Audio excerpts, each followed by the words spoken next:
explanation for why I'm sitting. I got ACL meniscus surgery 3 weeks ago, and I'm not allowed to be put weight on my knee, so I can't stand. Yes. All right. So I'll start my speech now.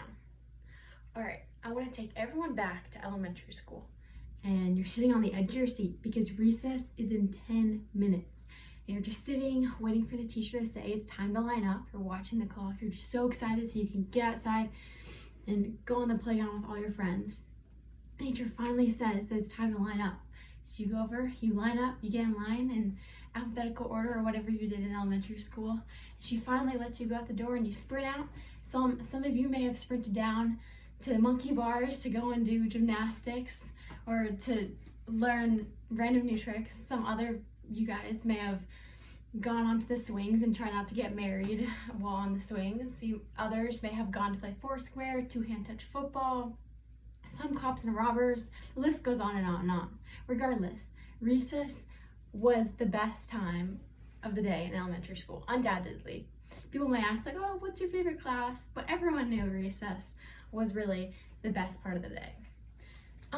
And while recess may have just been an excuse for some teachers to get, 20 to 30 squirrely children out of their seats and out of a class that they didn't want to be sitting in to go outside and release some energy so they can come back in and be a little bit more quiet, recess and the idea of recess is so important because of exercise and brain productivity. It's more than just back then it was more than just a chance for us to get outside. It was actually increasing our brain productivity. And throughout this speech, I'm going to talk about how that has continued throughout our older and adult life. Because exercise is so important to cognitive functioning, as it leads to increased brain productivity and success. And without exercise, negative short and long-term effects will be seen on the brain. So throughout the next 6 or so minutes, I'm going to explain to you how important exercise is for your brain and what happens if you don't. So why is exercise important? First of all, exercise helps brain performance as a student and just as a learner or someone who functions in the world in general. It stimulates brain cell development. There was a study done on mice who ran on wheels, and the mice who ran on wheels, in comparison to the mice who were not running on the wheels, they had more neurons, which are more brain cells. They had growth in brain cells. And not only did they have more brain cells, they had more complex connections between these neurons. Additionally, exercise is linked to increased memory retention. So you have your hippocampus, and your hippocampus it's a part of your brain, and it's connected to memory. So like recalling memories, forming memories, and storing memories. And so this hippocampus starts to shrink in your late 20s. And so they did a study on older adults and who were elderly adults, and they had some that were stretching, a group that was stretching, and a group that was walking. And within the group that was walking, they saw growth in their hippocampus. With the group that was just stretching, they saw a decrease in the size of the hippocampus, which means that the walking group, the more active group, they were able to hold on to memories longer and was actually helping their ability to just process and recall memories.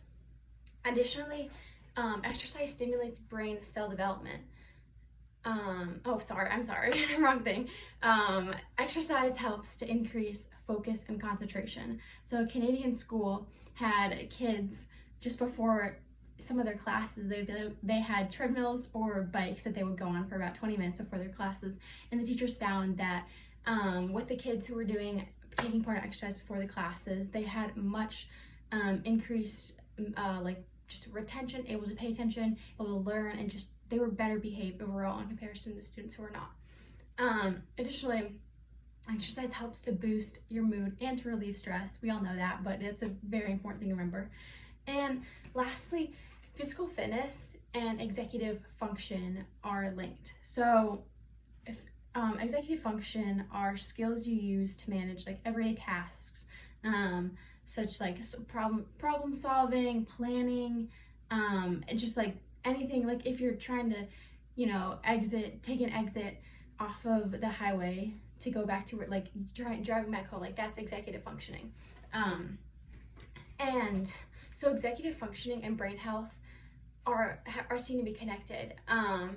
And so executive function is also tied to your academic performance. So if your brain is healthy, if you are engaging in physical fitness activities, this helps your brain to be healthy. If your brain is healthy, then you'll have higher a greater ability of executive functioning. And key subjects that are impacted by your executive functioning skills are reading and math. So exercising is helping you with math, like that. Yeah, it's a long strand of connections, but that's how it works. So there's so many reasons why exercise is important. But if you get one thing from that section, it's just that exercise is helping your brain be stimulated and just like continue to stay your physical activity is directly correlated to your brain activity. And what happens if you don't exercise? So first you're going to see some short-term effects. There's a Psychosomatic magazine, and they had 40 exercisers, regular exercisers who exercise daily, and they told them to stop their exercising. And after they stopped their exercising, these exercisers saw increases in fatigue, depression, anger, anxiety, and that was only after 2 weeks. And that was in comparison to exercisers who continued their regular exercise. And exercise helps give us allows to an increase in neurotransmitters. Most people know these as dopamine, serotonin, and so without exercise, you're not going to be getting these feel-good endorphins, and your mood is going to be dramatically harmed, or your mood is going to be much worse. Additionally, you'll see long-term effects. So without exercise, you will start to see cognitive decline. As in adults who are inactive, they are 2 times more likely to see cognitive decline. And additionally, physical fitness, that is directly correlated to how well you sleep and how you deal with stress. And sleep and stress can be some factors that cause, a lack of sleep and an abundance of stress can have been seen to promote or just cause higher risks of cancer and other cognitive impairments. And so if you're getting exercise, you will be helping yourself, decreasing risk for cancers. But not exercising, you're increasing the risk for certain cancers and other medical issues. Additionally, if you're not exercising, you're not getting the correct amount of blood flow to your hippocampus, which, as I said before, is tied in to memories, and without it tied into your formation of memories, and you're able to recall memories. And so this has been seen to be connected to an increased risk in Alzheimer's. So not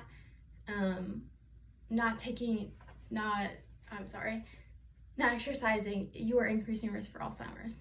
So with all this said, with all these all these positives that you see with exercising, all these negatives that come from not exercising to your brain, what do we need to do? What's next? How can we exercise to improve cognitive function?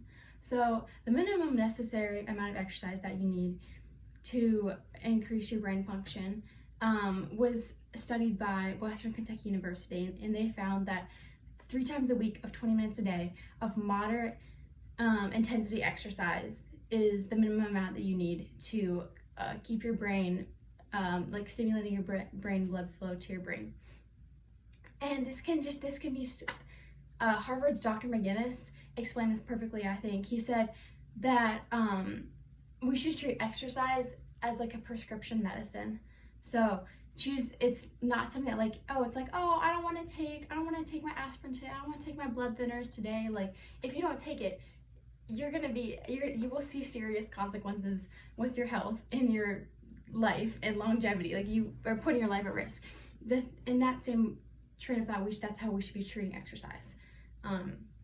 Not as an option, but just something that this is what we have to do, and it's not, but it doesn't have to be oh, I have to go and exercise, I should exercise. No, there's so many different things for everyone. The goals for moderate intensity, so that can be walking, jogging, running, hiking, climbing, playing basketball, pickleball, running around, playing with your kids. There are so many options. There's an option for everyone, and there really isn't a valid excuse because there is an option for everyone. So in conclusion, with all of this said about exercise, simply 20 minutes 3 times a week is needed to live a happier and healthier life and help avoid many of the cognitive effects of a sedentary lifestyle that so many of us live in the United States. And so while we may have outgrown our need for recess and our need to be swinging on the monkey bars in the middle of a school day, we have not outgrown our need for exercise to help protect and increase our cognitive function. Our brains are complex and we only get one brain in our whole entire life. So we should be doing everything we can to protect our brain, our body, and our lives, just simply through exercise. All right, thank you.